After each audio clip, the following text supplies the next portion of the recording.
Mga gulay, good morning.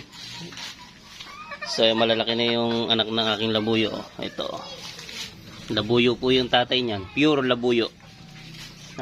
Texas ang nanay, ayan o, yung babae. 3 piraso lang po sila yung inanak. Yan lang po yung napisa. Ayan, medyo nakalusot naman. Ito yung babae o, labuyong labuyo. Yung kulay ng paa niya itim. Labuyong labuyo po talaga ang dating nito, itong babae. Pati ito, ang problema dito sa isa, pulang-pulang ito sunog, ang paa puti. Kasi nga Texas ang nanay. May kagaya nitong babae, talagang pure. Mayahin na mayahin talaga yung kulay niya. Tapos yung isa gold. Puti rin yung paa niya. Yan, nag-anak ng gold yung labuyo. Pure labuyo po yan. Papatukain ko lang po. Magulay, patukain ko lang.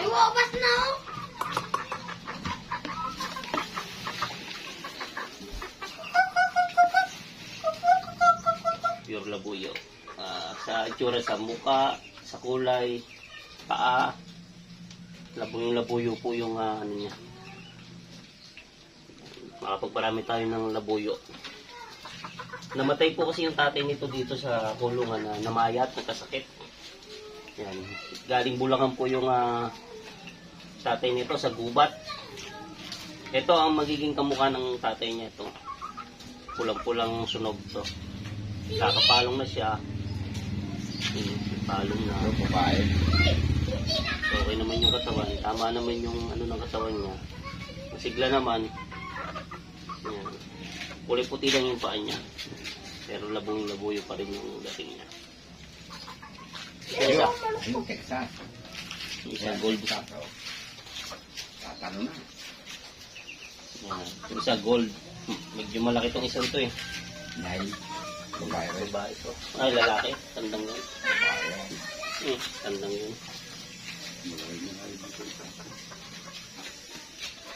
Talaga mapapabait tandang. This is Sa loob. Saan kuya yan? Hmm? Saan kuya yan? Yan. Ito. Pag lumipad po yung mga yan talaga. Grabe yung makalipad. Labuyong Akin talaga. yan. Akin. Ha? Akin. Akin yan. Sa iba to? Ito gold naman. Pero labuyong pa rin.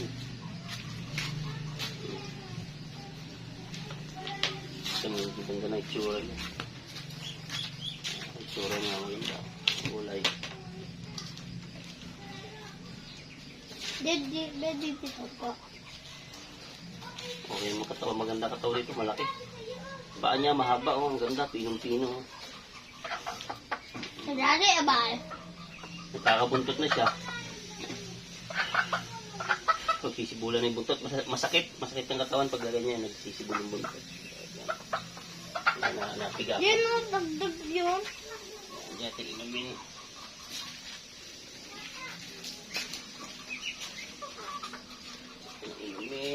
Baka sila yung mahirinan.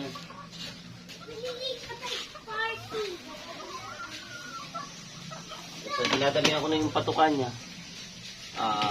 Maghapon na po yun. Hindi ko na yun uulitin ng patuka. So, ayan. Yung napatukan nila, kinakalat lang nila. Yan ang trabaho niyan. Kalat ng patuka. Pero kakainin din naman nila yan. Yung mga natatapon sa lupa na yan.